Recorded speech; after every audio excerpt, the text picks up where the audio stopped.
Hey guys, it's Joker with Pocket Gnome. Today, just made a real quick video to help you guys out with behaviors. Seems like the biggest issue that people have is creating their behaviors. So just going to run through it real fast, give you a real quick explanation. As always, go ahead and post and we'll help you out whatever we can.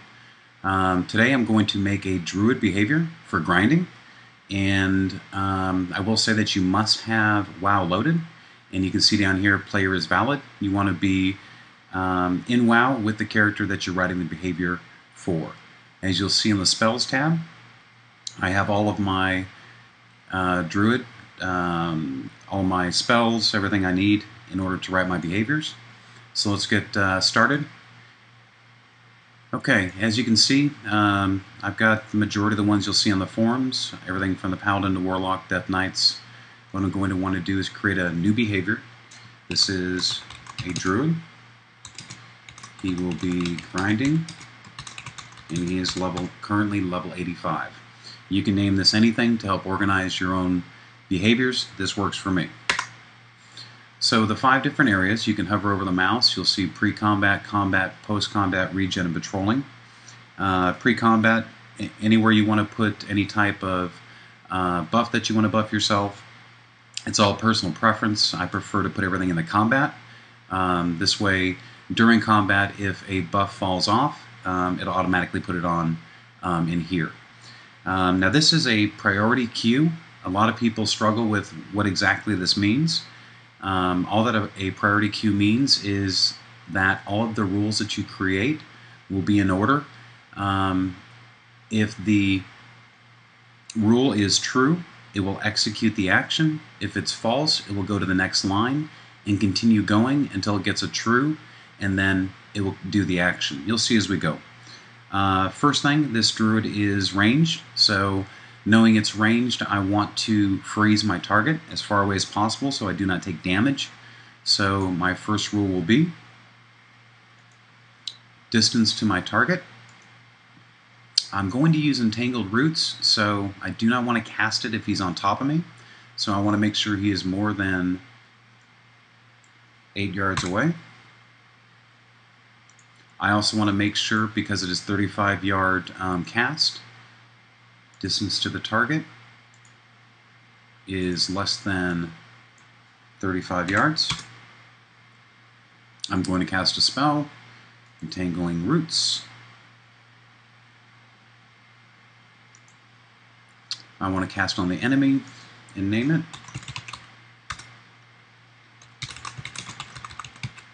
Now this looks all fine and dandy, and you might think, wow, this is great. I won't have to do anything else. But think about it. The combat rules run over and over and over. So if I've already cast it, I obviously do not want to cast it again. It's wasting mana, and it's just stupid. So I want to throw in there, or exist, the target does not have. It is a debuff.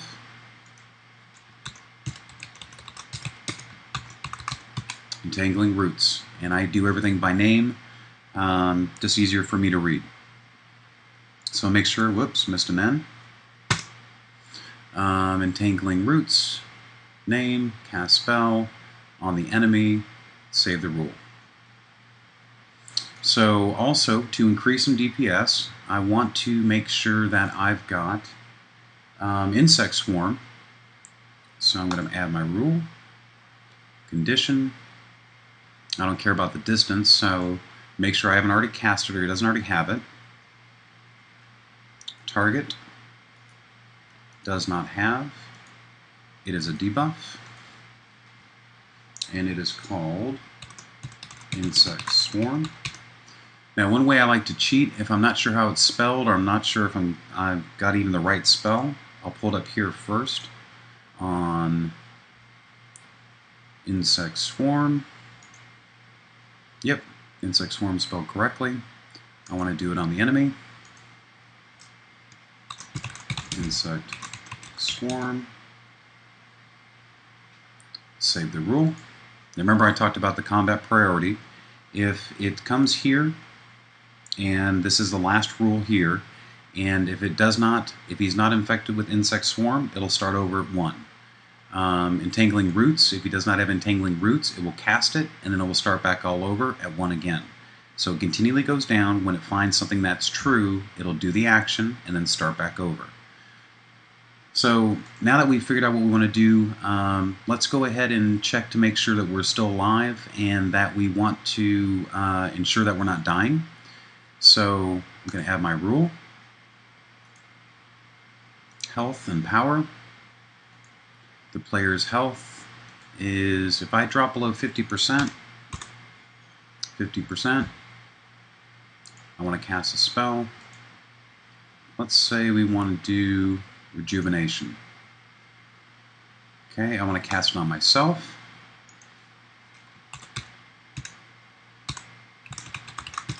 Rejuvenation, less than 50%. Now this, once again, this looks fine and dandy, but if we're below 50%, it'll continually cast over and over and over. So what I'm going to put in here is or exists, player does not have a buff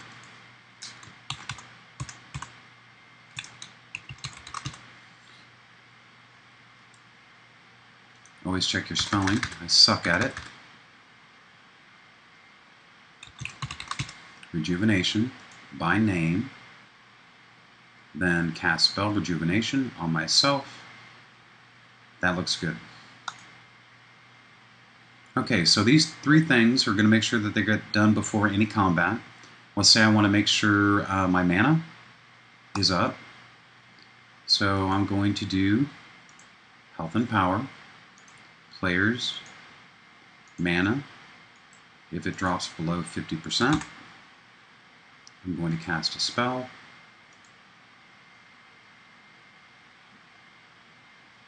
Innervate. Self. Innervate. Less than 50%. I always do this part here, just so it's easier to read what's going on. Easier to debug as well if you do something wrong. Once again, remember that I can throw in here to make sure Innervate's not already on me, but I know Innervate has a very long cooldown, so Pocket Gnomes will check to make sure that it's not on cooldown before it casts, so I'm not going to worry about putting that in, but I could if I wanted to. Save the rule. Alright, so we have all the non-combat stuff out of the way. Let's go ahead and start some combat. Add a condition. First one I'll throw on there is Wrath. So I want to make sure that status, my target, he's in combat, or I can put is targeting me, whichever, in combat, cast spell, Wrath, but just to make sure, you know what, I want to make sure he's within distance, so distance to target. Target's distance from player is less than 35 yards. That's the max distance of that spell. Cast spell, Wrath, enemy, Wrath, less than 35 yards. Next one we're going to throw on him is Starfire.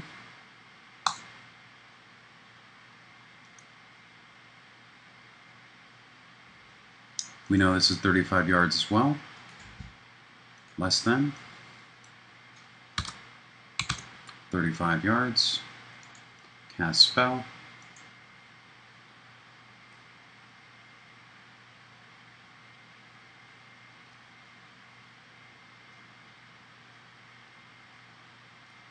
Way too many spells. Passed it already. Starfire. On the enemy. Starfire. Less than 35.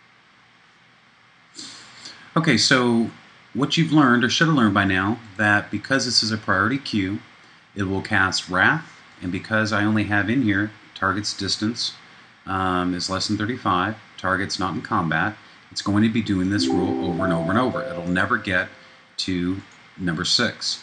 So what I want to tell it is Wrath. I'm going to add a condition. last spell cast, name, Wrath, was not the last spell cast. There you go. So if it has gone through it and all these are false, it'll hit Wrath, and if it just cast it, it will continue on to number 6. Now what I like to do is, if my players run out of mana and I'm not able to do Innervate, what I'll do is at the end, because everything will be false or not have enough mana, status, target is alive,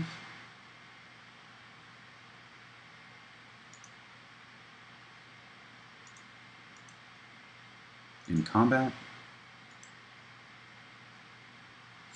and check my mana. Player's mana is less than 10%. I'm not casting a spell, I'm going to auto attack. Auto attack. Why I put this in is for one reason. If I'm below 10% mana, something's really wrong. I need to regen some mana. So by auto attacking, which will not cost any mana, target, auto attack, 10% mana. And because I want to do this check to begin with, I'm going to grab it and slide it down the beginning. So there you go, guys. It's not rocket science. Very simple. I can make this a lot more complicated. I can use every single spell I have in the book. But I just want to show you guys how simple this is. We'll go to regen real fast and patrolling, and then we're done.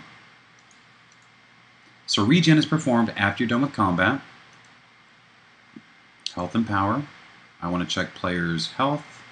If it's less than, say, 50%, I'm going to use an item in my bag. Has to be in your bag and on your bar. And let's see if I have fortune cookies on this guy. There we go, fortune cookies. Real no target.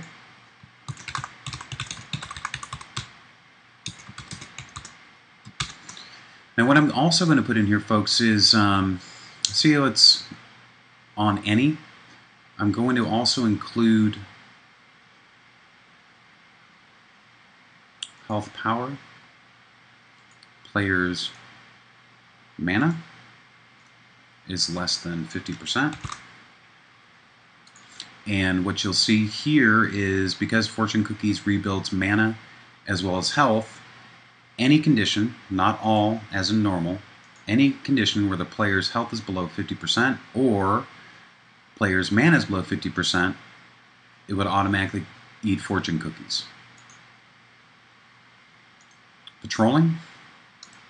This is a ground route, so if I'm going to patrol and I want to do it quickly, I'll check my status. Player is not mounted. Cast a spell. And I've got the Kick-Ass Swift Brewfest Ram. No target. Mount if not mounted. There you go. Now I did notice, guys, on my regen, when I selected this, any, I think whenever you set this on any type of rule, whether it be all or any, it will always stay at that until you reopen Pocket Gnome. So I think I almost made a massive mistake. Yep, I've got any inside my behavior. I want to make sure all is checked. This way all are met. Otherwise, this behavior would have just bombed. So there you go. Even people using this for years make the simple mistake. All. And yes, I totally planned it this way.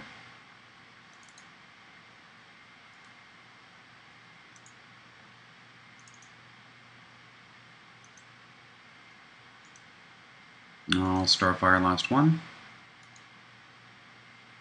There you go, guys. All right, well, thank you for taking the time to actually read the manual. And if you have any questions, post in here.